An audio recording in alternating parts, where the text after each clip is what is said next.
Enquanto Jesus ainda falava às multidões, sua mãe e seus irmãos chegaram do lado de fora e pediram para falar com ele.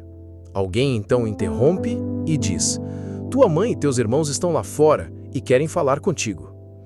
A resposta de Jesus é, à primeira vista, surpreendente. "Quem é minha mãe? Quem são meus irmãos?" E apontando para os seus discípulos, ele afirma: "Eis minha mãe e meus irmãos, pois todo aquele que faz a vontade do meu Pai que está nos céus, esse é meu irmão, minha irmã e minha mãe." É uma das passagens mais curtas e, ao mesmo tempo, mais intensas do Evangelho. Ela nos convida a enxergar a fé cristã não apenas como uma questão de crença ou tradição, mas como uma vivência concreta da vontade de Deus. Jesus não está desprezando sua mãe ou seus familiares.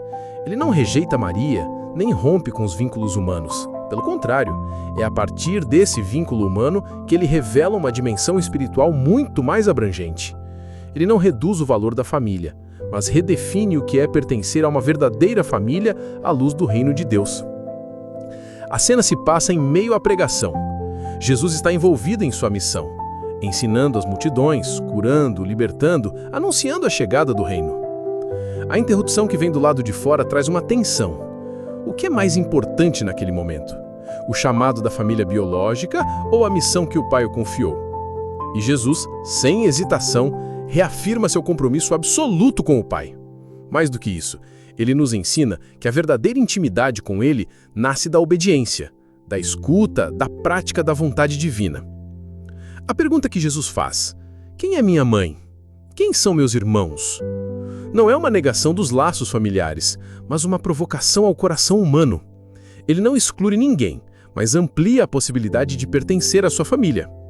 Ao apontar para os seus discípulos e dizer que eles são sua mãe e seus irmãos, Jesus está ensinando que todos aqueles que vivem segundo a vontade de Deus se tornam sua família verdadeira. A pertença ao reino não está condicionada ao sangue, à herança ou à tradição, mas sim à escolha consciente de obedecer ao Pai.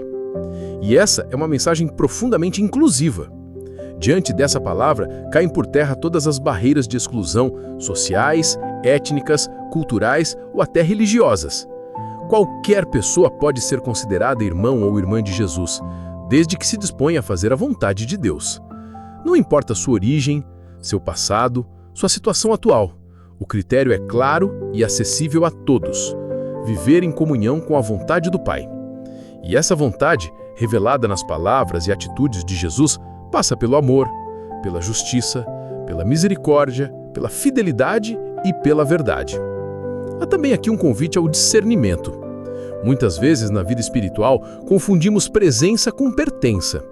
Estar perto de Jesus, frequentar os ambientes religiosos, conhecer as Escrituras, tudo isso é bom, mas não é suficiente. O que ele espera é obediência, é prática, é coerência entre aquilo que ouvimos e aquilo que vivemos.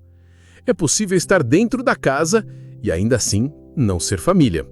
Por isso, essa palavra não apenas consola os de fora, mas confronta os de dentro. Nos obriga a olhar para dentro e perguntar: tenho vivido como irmão de Jesus? Tenho realmente buscado fazer a vontade do Pai? Esse texto também carrega um toque de esperança para aqueles que, por diversas razões, se sentem sozinhos, esquecidos, rejeitados ou distantes. Nem todos têm uma família acolhedora, nem todos foram abraçados por seus lares. Há quem tenha sido ferido por vínculos familiares frágeis ou até quebrados. E Jesus, com esta palavra, oferece um lugar de pertencimento mais profundo, mais duradouro, mais seguro: sua própria família espiritual. Ele não apenas nos chama de discípulos, ele nos chama de irmãos. Ele nos inclui na sua casa, no seu coração, na sua missão. E esse chamado não é genérico, é pessoal. A cada um ele diz: se você faz a vontade de meu Pai, você é da minha família. Essa afirmação de Jesus é, ao mesmo tempo, um consolo e um compromisso. É consolo porque nos garante um lugar junto dele, independentemente da nossa história de origem. É compromisso porque nos chama a uma vida de fidelidade. A vontade do Pai nem sempre é fácil de seguir. Ela exige renúncia, vigilância, escuta, serviço. Implica escolher o caminho estreito, perdoar quando somos feridos, continuar mesmo quando cansados, amar sem esperar retorno. Mas é justamente nessa caminhada que nos tornamos cada vez mais irmãos e irmãs de Jesus, não apenas por palavras, mas por vida.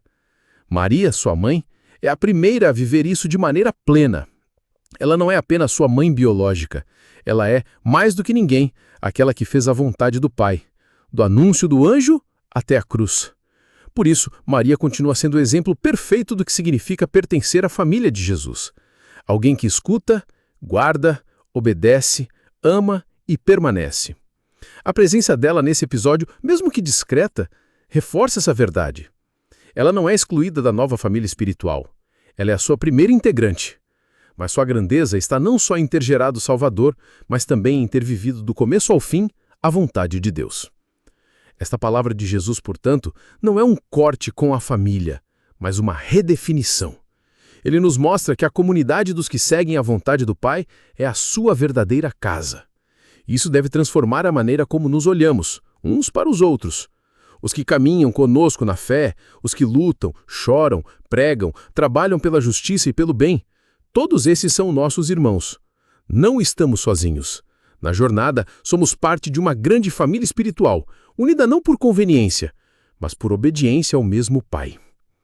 Por fim, essa passagem nos oferece um critério claro e simples para medir nossa intimidade com Deus. Estamos ou não fazendo a vontade do Pai? Não se trata de perfeição, mas de direção. A pergunta que fica é: meu coração deseja fazer o que Deus quer? Estou disposto a ouvir, a mudar, a seguir, mesmo que isso me custe algo?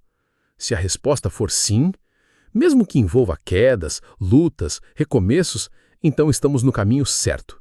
E Jesus, ao olhar para nós, poderá dizer com alegria: este é meu irmão, esta é minha irmã, esta é minha mãe.